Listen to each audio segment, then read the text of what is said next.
10th anniversary.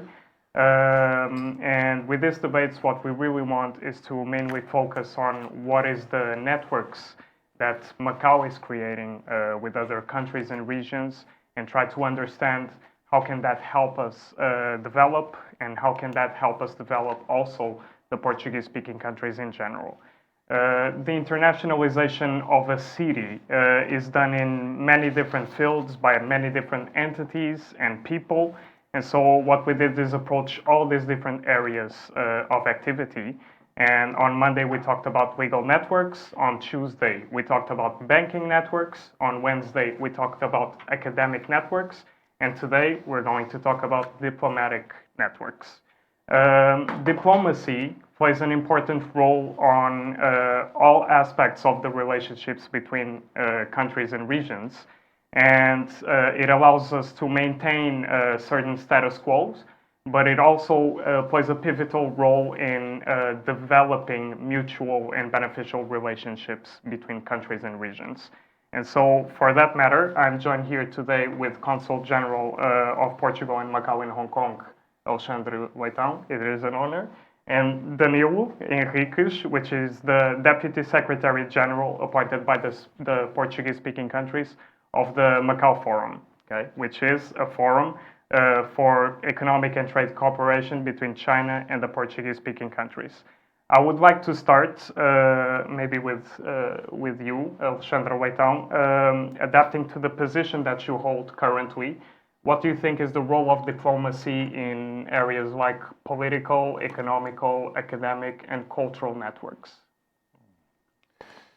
Well, and before, I would like to thank you for the invitation and thank Dr. Rui Cunha for this wonderful space initiatives and all the many years of work for the Macau society, which is also a way of doing some kind of diplomacy, business diplomacy. Well, diplomacy in straight terms is very much about states. It started with two main functions: the function to negotiate between heads of state, usually kings and emperors, in order basically to avoid or to avoid wars, to negotiate concessions, marriages, and so on. And since soon, the city-states of North Italy today, we had the launching and the developing of the consular activity, which at the beginning was mainly commercial, mainly in order to protect the interests of a nation through some personality, local personality would have the contact, the network, to be able to ease some procedures, start some negotiations, and block some problems. This evolved a lot. It won some complexity. It became, for some people, an art. It is a state issue, but being a state issue with time, with the development of the states themselves and the organization of the states and public administration, it is no more possible usually for countries and even for some regions, to do only diplomacy through a Ministry of Foreign Affairs. Of course, ministries of foreign affairs do have and need to have a supervising role, an essential role to establish borders and to define the trends, what we can do or not. But then some kind of work and more work must be done at a different level in a kind of principle of subsidiarity that is European Union constitutionalized, if we may say so, a principle that states that if something can be better done at a certain level, it should be done at that level and not at a superior level. So, of course, universities have a vast field of action. pairing, because today research is also about networking, pairing in the incubation, in applied research. Of course, municipalities and region can have their own diplomacy. European Union is also the Europe of the regions, because at all these levels have specific needs, specific interests, and they can match among peers with a clear efficiency. And it is useless to send it up in order to get some kind of activity that is less informed and less able to take fast decision. So yes, it goes up to see if it matches with the general interest of the state, if it violates some kind of basic principle or rule, but if not, this should be done at this level.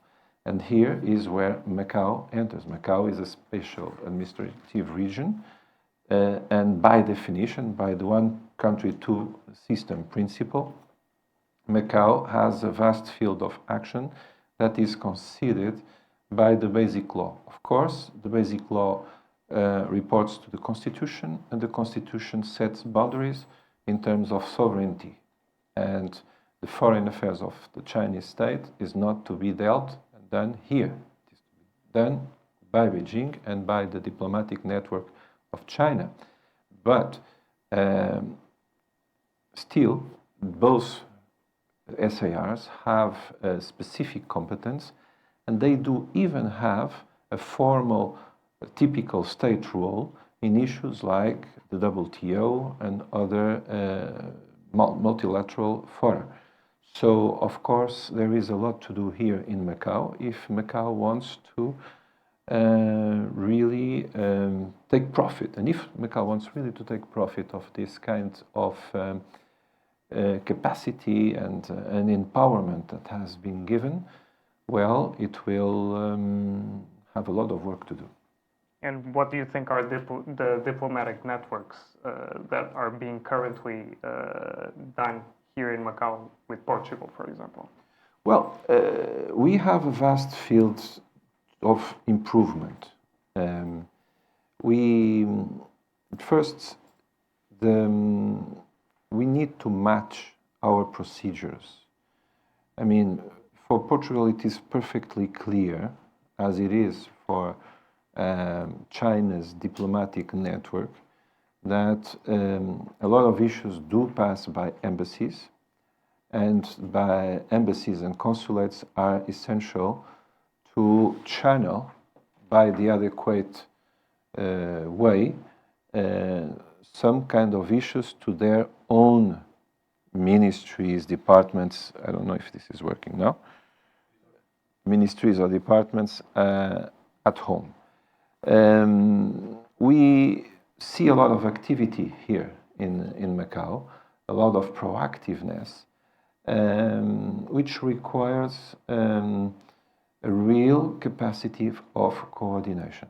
Doing a lot is not always doing the best. As everything in life, we need to set priorities and focus on the main ones, and be able to accept, this is very common within the European Union, the lack of capacity to accept that some issues, we just don't have time to deal with them, and they are not that important. So we cannot do everything. Nobody does. Every country in the world, every embassy, every department, every consulate have human resources limits and a limited capacity to do so. So we need to set priorities, we need to establish common ways of procedure, avoid energy dissipation, and concentrate on effectiveness and the outcome. Thank you. Danilo, so in your experience at the Macau Forum, which did not start now, what are the diplomatic networks that China, Macau, and the Portuguese-speaking countries are currently developing? Okay. Firstly, thank you for the opportunity. Good evening to my co-speaker. I'd like to echo Consul General of Portugal's comments about Dr. Rui Cunha and his contribution to the society and this space that we find ourselves in tonight. Good evening to you all. So as you probably know, I assumed the function as the Deputy Secretary General at the Forum for Economic and Trade Cooperation on the 1st of March. I was formerly the delegate of Timor-Leste at the same institution for 9 years.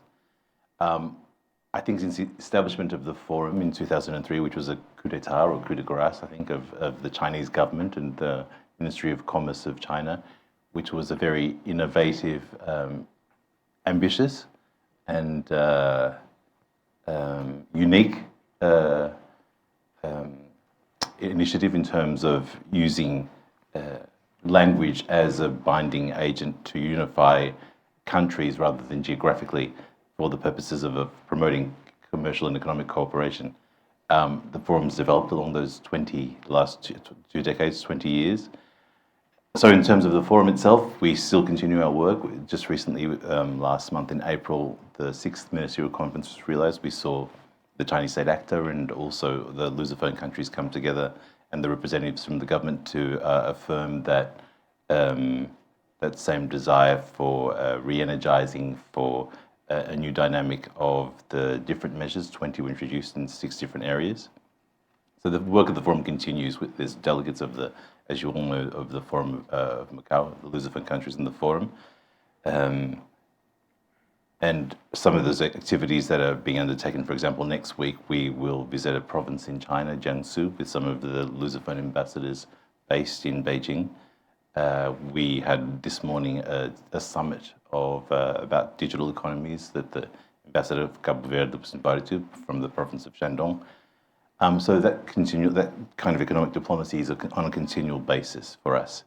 I think that what I have observed is the outreach and the spread of that kind of diplomacy in informal terms. As Consul General said, that there's the state actors of diplomacy and the historic and normative means of diplomacy. We see Macau, because of language itself, and we have here now 9 Portuguese-speaking countries, we see a cultural diplomacy. So besides the Semana Cultural, the Festival de Lusofonia, we see the preponderance and the popularity, I think, the rise of the Portuguese language in Macau society. I think I had dinner with my goddaughter, who's now 7th, who is Chinese native of Macau and speaks Portuguese eloquently and beautifully now.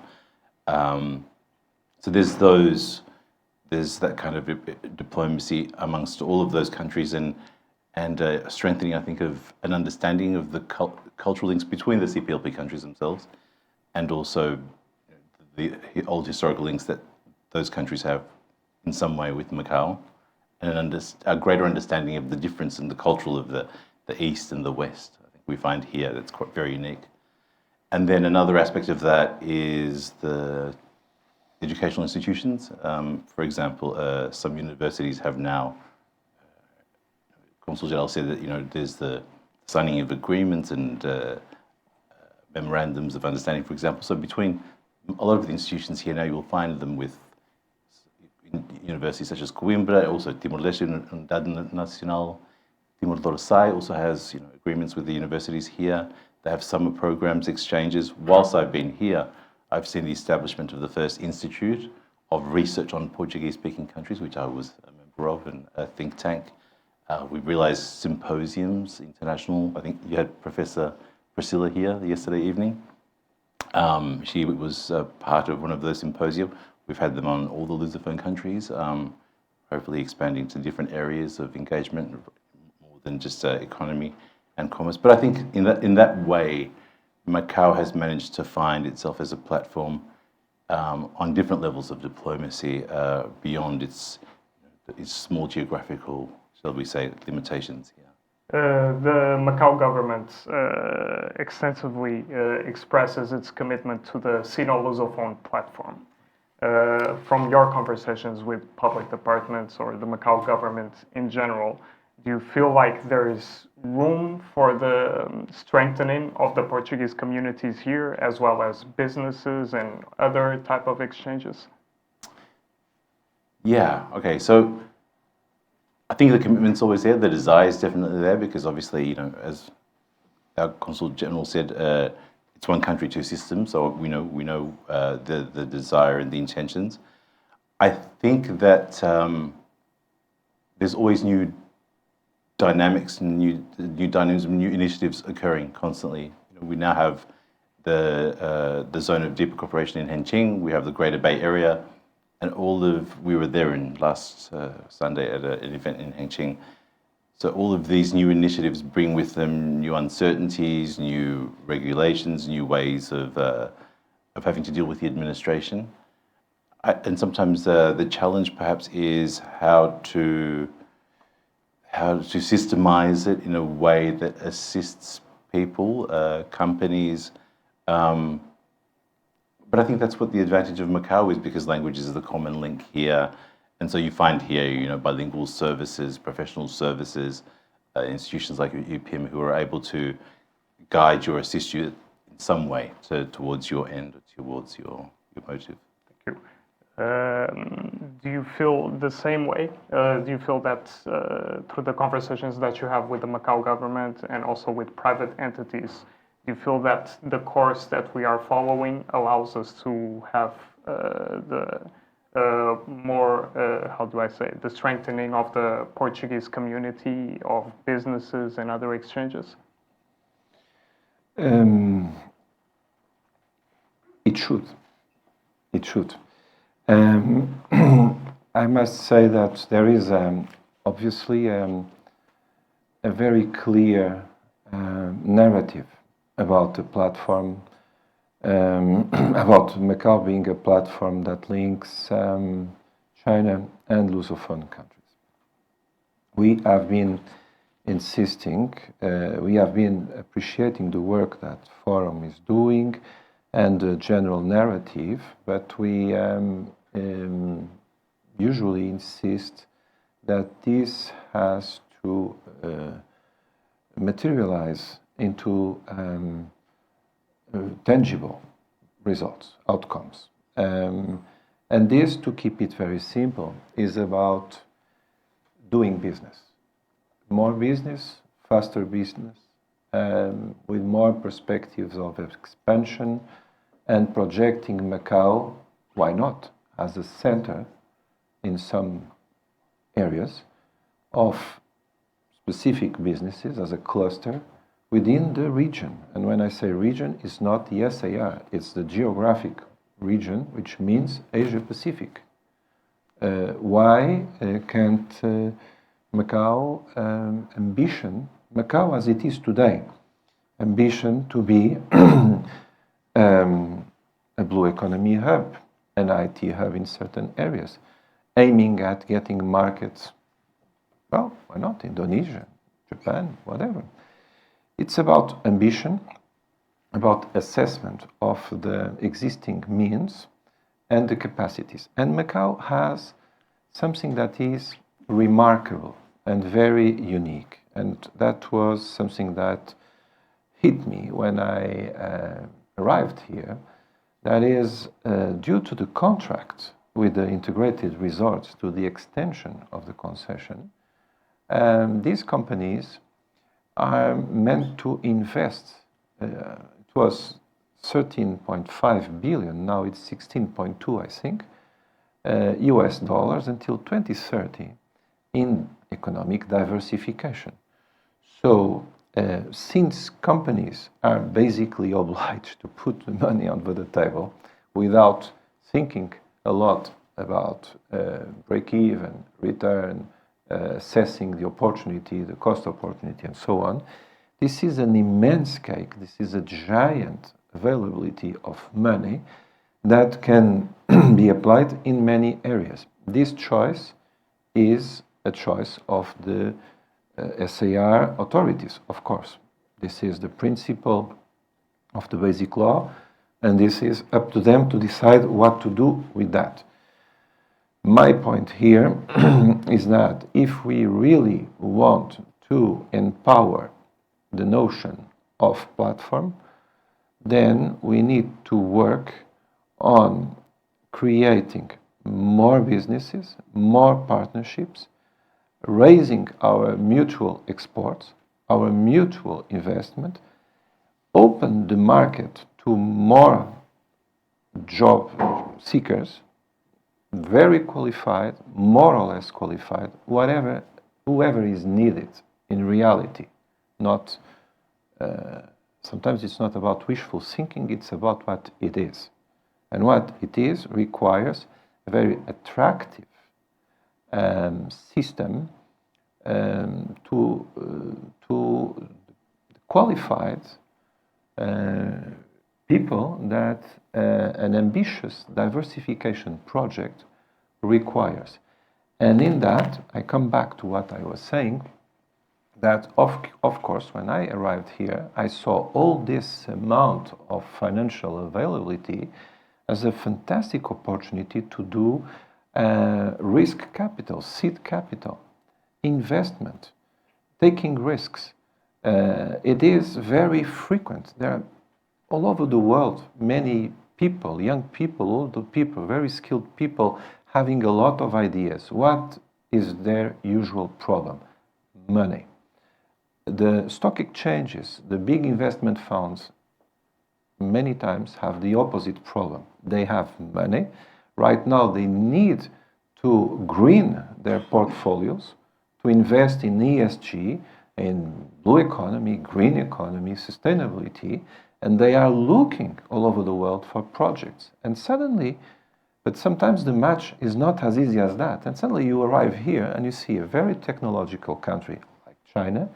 You see a very qualified population like the Macau one with 6 universities. You see this special partnership with my country where almost, not almost, all universities have research labs, incubators, and there suddenly you see 13.5, 16.2 billion US dollars available, and of course it springs to my mind, well, why doesn't part of this money go to this investment? And I mean, I don't know, I cannot speak on their behalf, of course, but if I were one of the owners of the integrated resources, maybe I would appreciate the opportunity to have some kind of break-even in innovation sectors, because it's not just about Macau's economy diversification. Who says that the owners of the integrated resorts don't want also to diversify their own portfolios? You spoke about the blue economy as a potential industry that it can be developed here.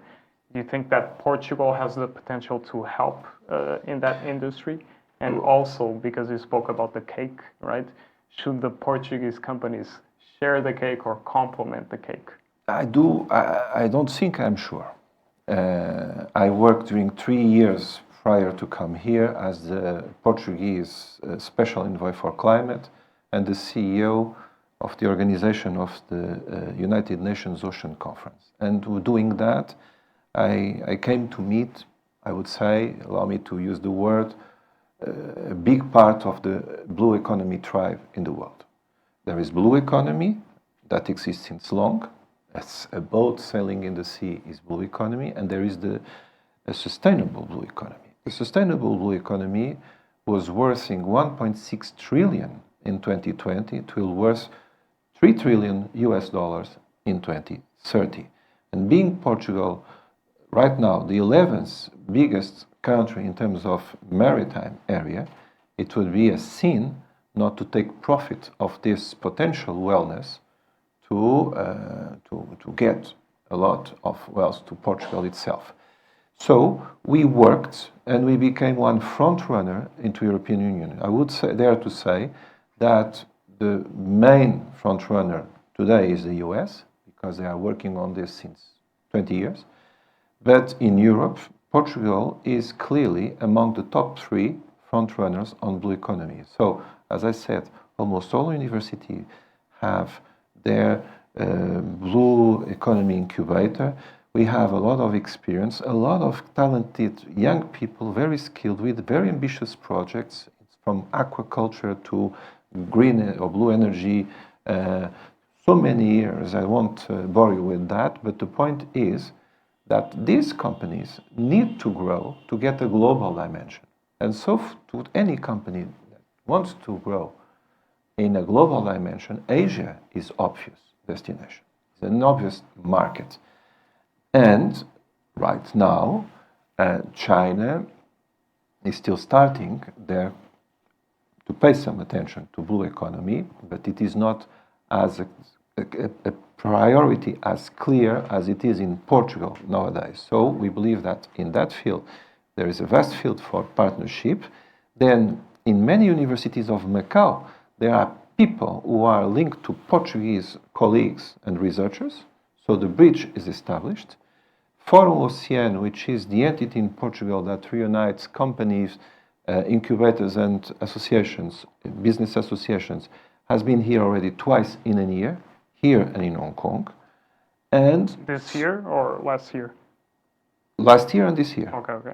And they are available to help Macau, or Hong Kong, I must be clear on that, to launch a Blue Hub, the management of this, in order to promote partnership between research, incubation, acceleration, and then creating global companies.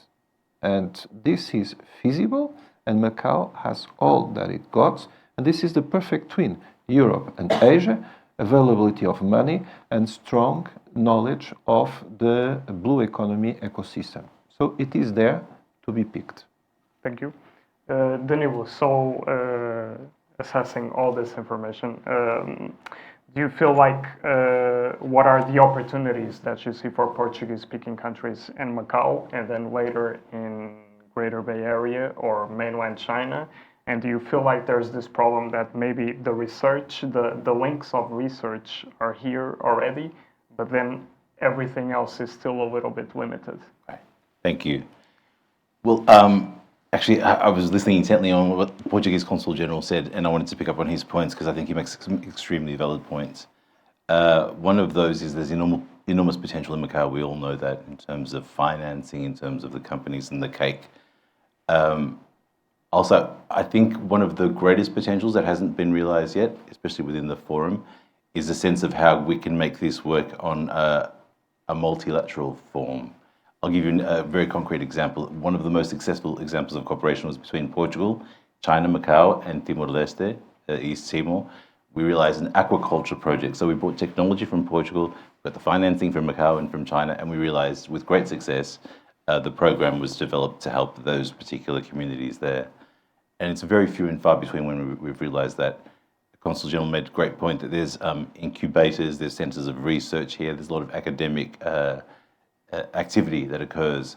It needs to be capitalized in terms of how we can coordinate with the best parts to make all of those cogs of the wheel turn to achieve the desired outcomes and objectives. The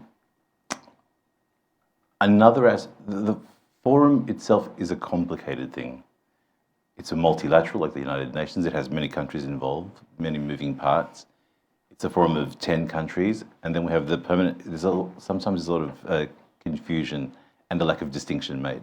Then there's the permanent secretariat, which supports the work of the forum. It's the 10 delegates, the Chinese counterpart, and 3 secretary generals. And then there's a part of Macau, which provides the Office of Support that supports the work of the forum and the secretariat. And because it deals with bilateral relations and multilateral relations, then I think the greatest potential that the forum has, and during my time as the delegate, it's up to those individual parts, bilateral parts, of how to make it work, the areas of priority, the areas of cooperation that are desired over that period of time between those 3 yearly plans of action. And it's about finding what the synergy is with that particular country and Macau specifically.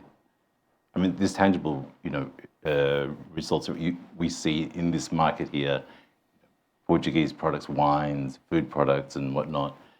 And so I'll give you my example, sorry, because it's my context of Timor-Leste for East Timor. But whilst I was a delegate, so we managed to find, we could never provide in terms of scale what Brazil or Portugal or Angola might be able to provide to China. So we sought out what we could provide, which was niche over quality. it was quality over quantity. Probably Timor-Leste's coffee is the most famous product, globally and perhaps here. And so we found matchmaking the best quality growers with someone who was interested in coffee here to import the product, to transform it and to release it to the market here and into mainland China through this small market. And then there is another producer of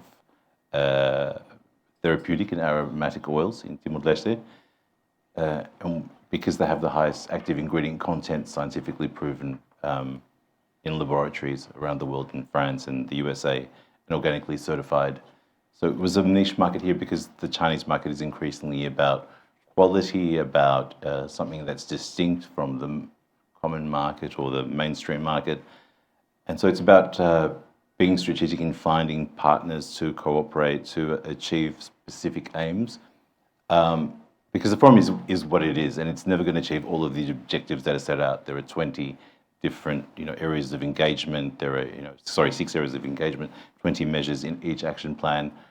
It's never going to be the same for Portugal and Brazil and Timor-Leste and Cabo Verde and São Tomé and Príncipe. So it's about each country defining what their priorities are, having someone who works directly. There's a focal point in each of the countries. So it's a very dynamic thing, and it can't be. Sometimes the criticism is the forum effective or not? Well, it depends on your angle and whom for, because it has to be dealt with in very piecemeal ways and that kind of. Now that we're talking about effectiveness, you mentioned that you are going to Jiangsu in June, am I right? Right. And Next week. Yes, and as a delegate and all delegates, you usually travel a lot, not only to mainland China, but also to the Portuguese-speaking countries. I don't know if you then expand also to the Southeast Asia or not. But I wanted to understand from the meetings that you held there, is it effective? Yeah, so the outreach is always made, whether it's in the Portuguese-speaking countries, like for example this year in July we'll be in Luanda in Angola to attend a trade fair there. We will be in Jiangsu next week, and there's a number of visits to mainland China programmed. They're always effective in terms of promotion, because a lot of the places that we visit in China, people don't even know what Timor-Leste is, let alone some of the other smaller countries. So in terms of exposure, they're successful. And I think it's back to the point I was saying before about scales. Sometimes we visit provinces and we engage with companies or industries that might not align we're never going to assume or incorporate a mega company with multi-billions or millions of dollars of turnover that exports to other countries. So it's about aligning all of the priorities of each of the parts to see that we can be effective in our roles. Can that sometimes be a problem? Always, we're human beings. Priorities. So, yeah. I wish human beings had all the same priorities, but yeah, it can be a problem. But it's about as Consul General knows, it's about having an open dialogue, and always expressing your points of view, what your priorities are, and having a receptive partner, and engaging in a dialogue that attempts to better the performance and the effectivity of the institution that you serve. Okay. I would like to now shift a little bit more to the in-depth cooperation zone in Henshin. I think it's rapidly changing every week. Basically, we have new policies, new ease of access to people, to goods, and everything is very good because it's going in a way that it is trying to serve Macau's needs. But the reality is, as a newspaper, business people come to talk with us, and they say that this constant change, sometimes it's difficult sending documentation, for example, to establish a company. So I would like to understand from this point of view, and also in general, what Henshin can represent to Portugal, and how can you establish the link? Is it still too soon? Well, I have a difficulty speaking about Henshin because Henshin is not in my jurisdiction area. So, and this question should be addressed to my colleague in Guangzhou. And this seems a little bit ironic, but this is maybe the first point. we are in Macau, and we see the Institute for Promotion of Investment in Macau promoting Genshin. And I understand this is a policy. I understand this is a vibrant and dynamic policy. We are only, if I'm not wrong, at the 4th year, so we cannot expect more than the pace of time allows us to expect. But we can expect to understand exactly what it is about. And my role, of course, is not to promote China abroad. My role is to promote Portugal here and to promote interaction, relationship, and good business and good relations. I'm speaking of the among opportunities us. for Portugal. So my in role Genshin. is to look, to put myself in the businessman, woman shoes and ask the questions they ask. And the questions are rather simple. It's always the same. Because Macau and Genshin, the Great Bay Area, Hong Kong, whatever, there are centers who are competing with other centers to attract business and create wealth. So it's about added value, about assets that we can put over the table to persuade business people to invest, to come, to settle. And the questions I imagine, and I hear many business people asking is it faster, cheaper, or more efficient to export from Portuguese-speaking countries to China through Macau and Genshin? This is the first question. The second question is, what is Genshin going to be at the end? An extension of Macau or something in the reverse side? Because this is not irrelevant. It can be not very relevant on the Chinese angle, but for a Portuguese or a Portuguese-speaking country business person who, for instance, like me, doesn't speak very well English and does not speak Chinese. You are speaking very good. If this was in French, I would be much more comfortable. It is always apparently preferable to speak in Portuguese, to have a legal framework that is inspired, still very much inspired on Portuguese legal system, which, by the way, has inspired the generality of the Portuguese-speaking countries' legal system. So there is what we sometimes call a comfort zone, where someone who was born and raised in a Portuguese-speaking country feels obviously very comfortable in Macau, even if not as many people speak Portuguese, but still it's very pleasant to see it in the buses, in the streets, everywhere. You find your way here. If you only speak Portuguese, you can manage to survive here. You don't know if you do there. You are used to certain rules, and rules and legal system is essential to business making, because the legal predictability is essential to plan a business for in a long run. So obviously these are not details, these are things that matter, and without willing to enter in the field of my Guangzhou colleague, I would say that I do appreciate the intensity and the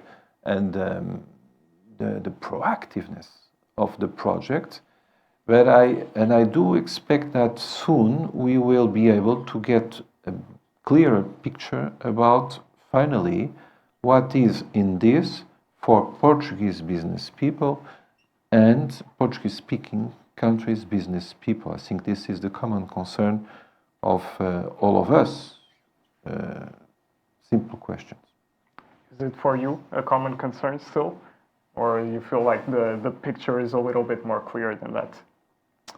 I think over the years it becomes clearer. There's still a lot of maybe unclarity, perhaps, to the point about Macau is a very comfortable space to do business for Portuguese-speaking countries, companies, and entities. You find here some companies who do business not only in Macau but in for Portugal, Timor-Leste, other Portuguese-speaking countries. The legal framework lends to an understandability that's very comfortable and good for ease of business. There was another point the Consul General made before about risk averse and about being taking risks and. I find in societies in general, whether they're risk averse or not, as companies are also in nature. To be frank, Macau has never been it's always been a bit, I think, hesitant in terms of risk as a society. And what I kind of find exciting, I think, about Hengqin, when you visit there, you find centers of scientific research and the traditional Chinese medicine and innovation, R&D, in biotech, other industries.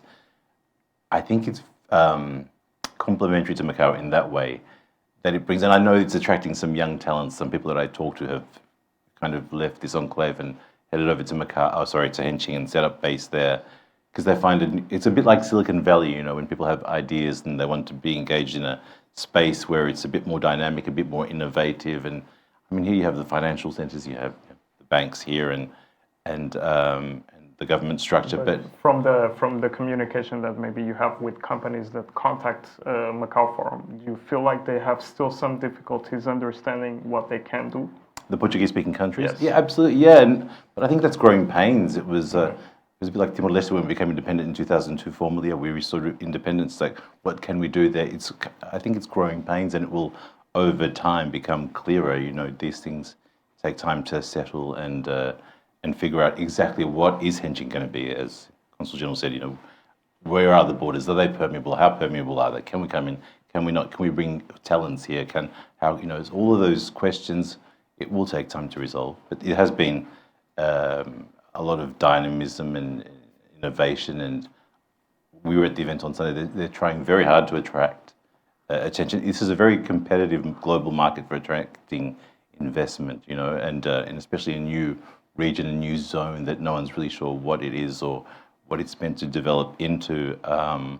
It will take some time, but I think it's energetically and symbiotically a good thing for Macau to have something attached, an appendage, a new kind of a dynamism there that will gradually attract, because the market here is what it is.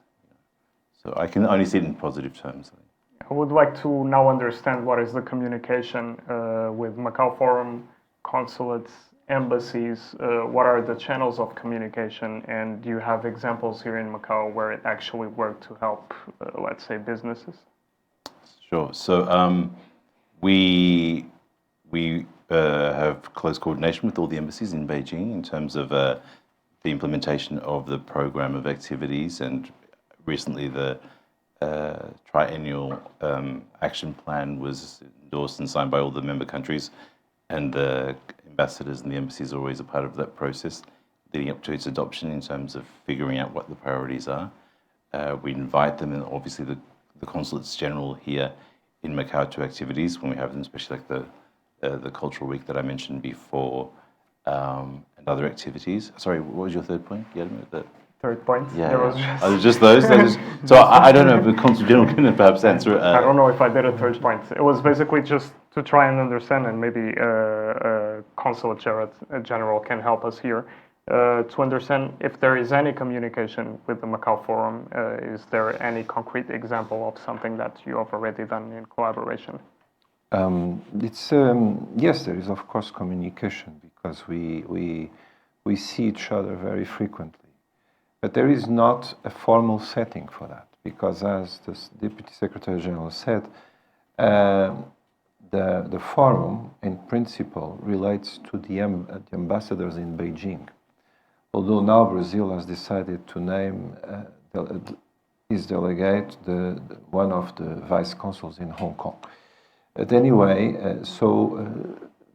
my colleague and dear friend ambassador in Beijing pays great attention to the forum. We stand for the forum when we relate and we speak with our authorities, understanding its intrinsic value, and we cherish it. When we sometimes may seem a little bit critical, is about what I started to say at the beginning, our persistent obsession for results. And because I believe that in a business mode, business actors usually just care about results. They are very pragmatic. And so I do not interfere in that. I, of course, exchange a lot with my colleague and ambassador in Beijing with pleasure, and I give him my ideas, but it's up to him to voice them. Our positions are clear.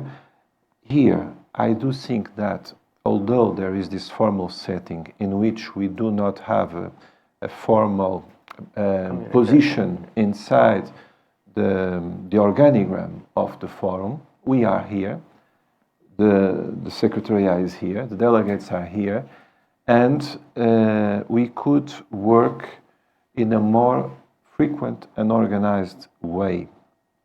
Sometimes getting informal, as long as each of us knows exactly what is his role, is not harmful.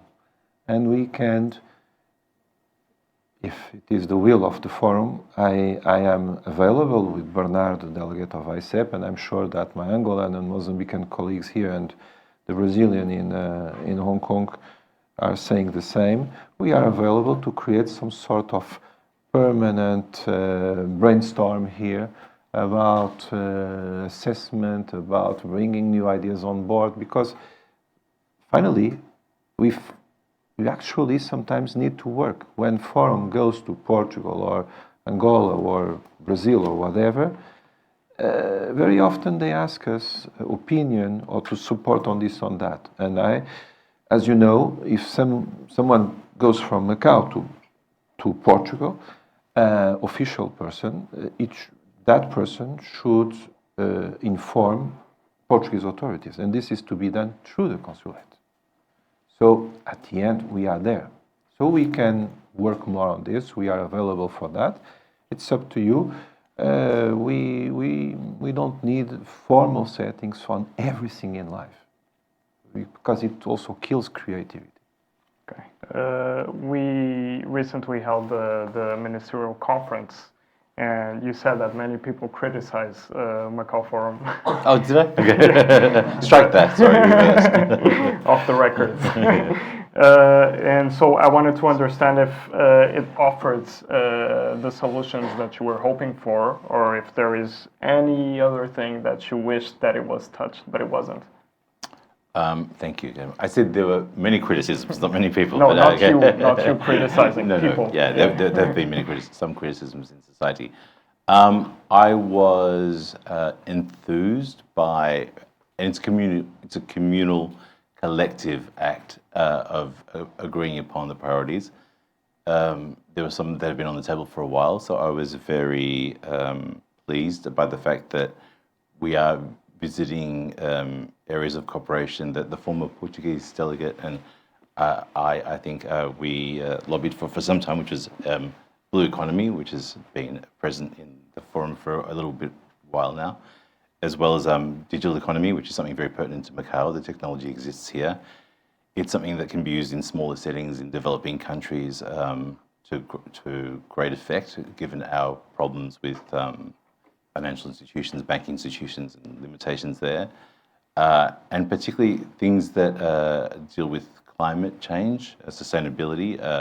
Food security is a huge one. China has amazing technology in terms of addressing their food security concerns.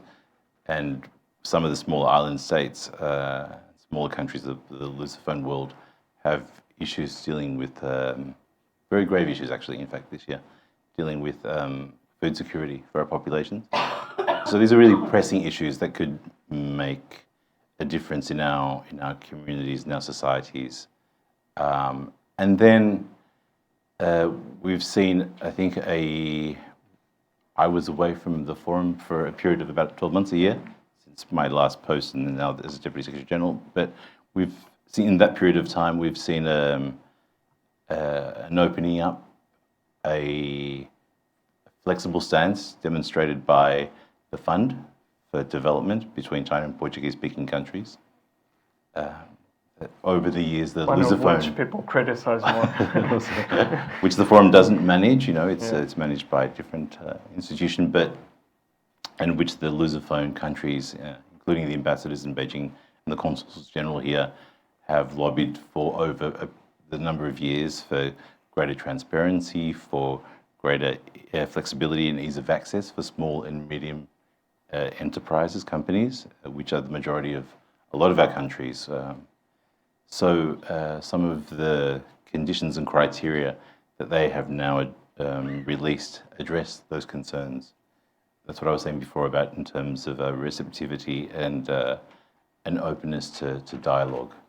So it's a positive way to move forward, I think. The permanent secretariat of the forum is undergoing a transition, right? And so now it will be allocated to the Macau Trade and Investment Promotion Institute. Can you explain me a little bit why? What is the reason behind it? And do you think it will help the Macau Forum? Right. So the permanent secretariat is undergoing no change.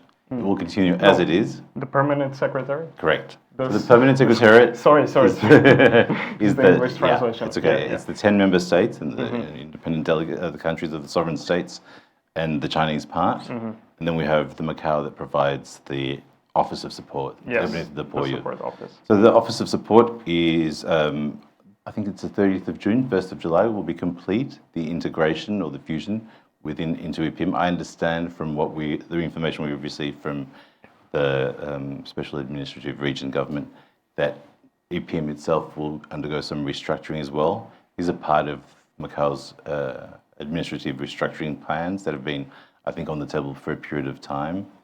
The Office of Support, as I understand, was always a provisional, a temporal thing that was established, and every 3 years by decree, the Chief Executive had to sign some new paper to extend its mandate until the next ministerial conference. So I think it's something that they've discussed for a period of time and have desired for a period of time.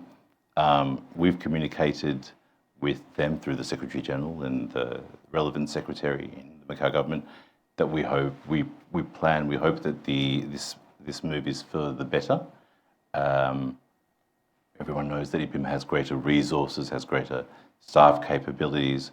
So we hope that it will be a smooth one for Macau, for the Macau administration and also for our Office of Support into IPIM. And we've been reassured that things will continue as in a stable manner with the change. And we hope that it's for the better because there are things that could be improved, obviously. Such. We'll leave that to later. Now, I'll do the last question, and then we can open this to questions from the audience. This one goes to you, Consul General. I know that you spoke about this many times, but please indulge me, which is you are still in negotiations regarding the loss of the ID for Portuguese nationals that come here for specialized technical functions. Is there any other solution that is being presented, for example, in the talent scheme attraction? Because I wouldn't say it. No, No, because I cannot. you mentioned one time that the new talent scheme, for example, gives some relevance or some credits if you have the domain of Portuguese, the proficiency of Portuguese. So I just want to understand, is there any other solution? Obviously, we were not pleased by the sudden change that happened last year. And we believe it was not fair, according to not only history, and I usually don't focus on history, but on the results, the work, the contribution of the Portuguese community in Macau, and crossing that with this vocation of Macau to be a platform between Portuguese-speaking countries and China, and the Article 9 of the Basic Law. All this provides elements enough to concede some special treatment to, for instance, people proficient in Portuguese, because we really believe it is useful to the goals of the region. So we like rationality, and we like to understand things. I cannot and I don't want to speak openly about what have been our exchanges with the authorities of the SAR. It is a question of trust. We have established a procedure, a way to speak among us, and there are things that need to be said in full trust between ourselves, and we cannot share them in public.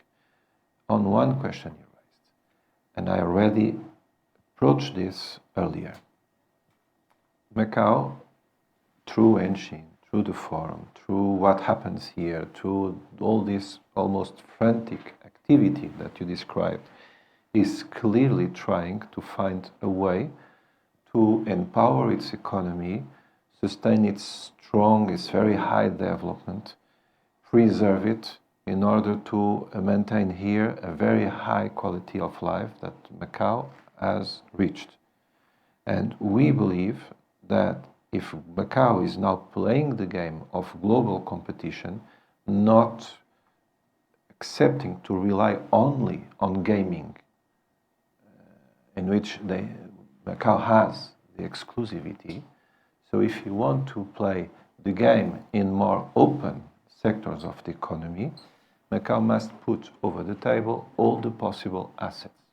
And I am not the first to say that we believe that the blue card regime is not very attractive. And I am comparing with other cities, even in China and out of China. And if we want to have the adequate people to help us to fulfill our missions and to achieve our goals, we must be pragmatic on this. We, Consulate, believe that Portuguese community is and will continue to be an added value to the economic and social development of Macau. Whatever the plans, whatever happens to Enchin, I think we will, because it's a typical capacity of Portuguese all over the world to be well integrated, peaceful, abiding to the law, and they bring added value to any economy in which they are. So I do believe we deserve trust, and we will insist, obviously, to have the better possible conditions to our citizens. If it is a permanent card, a non-resident, a blue card change, whatever, this is another question. Different color The cards. name, the format, this is not very relevant. What is relevant is to create condition to keep here those who want to stay here, who wish their children to be here, and to attract other people that can continue to do this great service to the interests of Macau, Great Bay Area, and China. Okay, thank you. So now I'll open the session to the public if anyone has a question. No questions from our guests? There is. No questions, very good. Okay, I'll try to make a question for both of you. Picking up the last subject, I was very interested on the Mr. Consul General view of the doubts we still have in Enchin, and I could sense the advantages that Macau still have, much more obvious for Portuguese people or for Portuguese speaking people. Crossing this situation with this last question, some difficulties we will still have to attract people from Portugal, because we are all facing these questions every day from our friends and partners in Portugal or in Angola, in Brazil. So can we agree that today Macau is still the place to ask them to come, and these changes on the conditions they have to come also need to change for that? Are we in a block because the conditions, Blue Card is not very competitive and Enchin is a big doubt? where can we go? Yeah, well, it's a very interesting question, but I think the answer is quite easy. I think Macau it's a great place. I mean, obviously, what I was saying, it's a question of global rationality. We all compete for that. Portuguese towns are willing to attract people.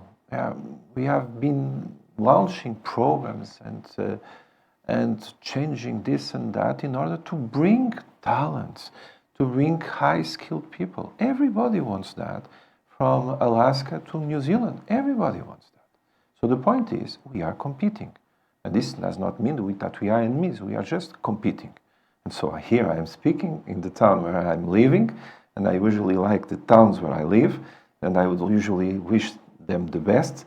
And so, in order to be a supporter of Macau, with all due respect for the other towns, I would say that Macau should bring over the table the best possible assets. And if there is a place in the world that has condition to bring amazing assets, it's Macau, due to its economic situation and the fantastic recovery post-COVID that was achieved, due to the high level of the skills and the qualification of the new generations here, even to this small size that allows a very...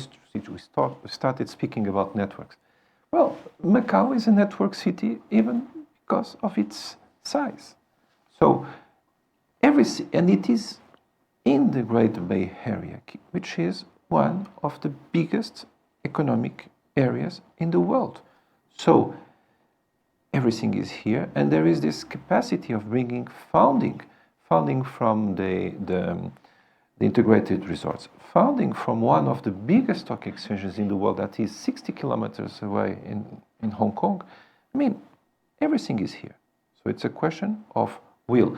And let me just pick the blue economy issue to say, just to complete, it is a wonderful example of how, with or without formal structures like Forum, IPIM, Consulate, whatever, Macau, just by the fact that China decided it to be the platform, Macau has very good conditions to foster this area, because all Portuguese-speaking countries are bordered by the sea.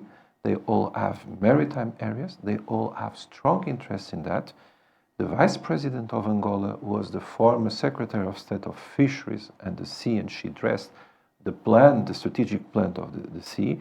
Cabo Verde needs a strong blue economy to have a certain level of wealth. Not to speak about the extraction of oil and gas that usually is done in the sea. The Prime Minister of Timor-Leste this week spoke about announced this week the creation of the preserved maritime area of Ataúro. So we are all in this, either we want or not, because we are next to the sea. So isn't this an obvious match? Aren't the conditions met? So yes, my answer is yes, of course. I would strongly advise young people, many people, to come to Macau. I'm not sure yet if I would advise to go to Hengqin, and forgive me, my Chinese friends, but for Macau, definitely.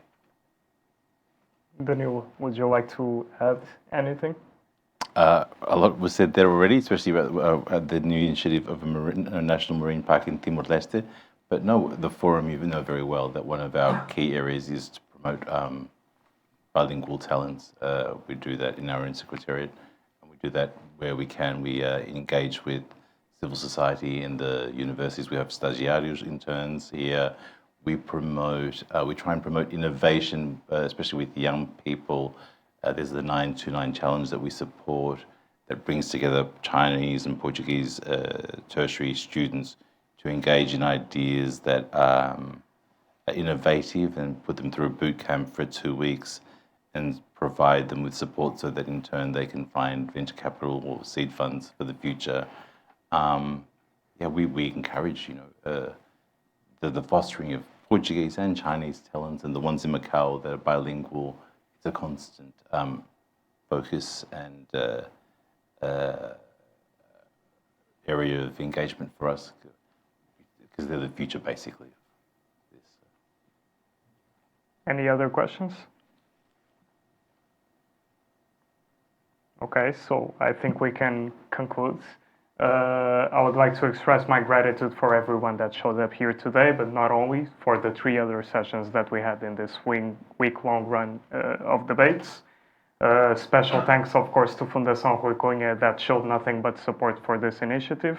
And of course, to both of our guests today that I'm pretty sure had a busy schedule, but made up some time to come here. Thank you all.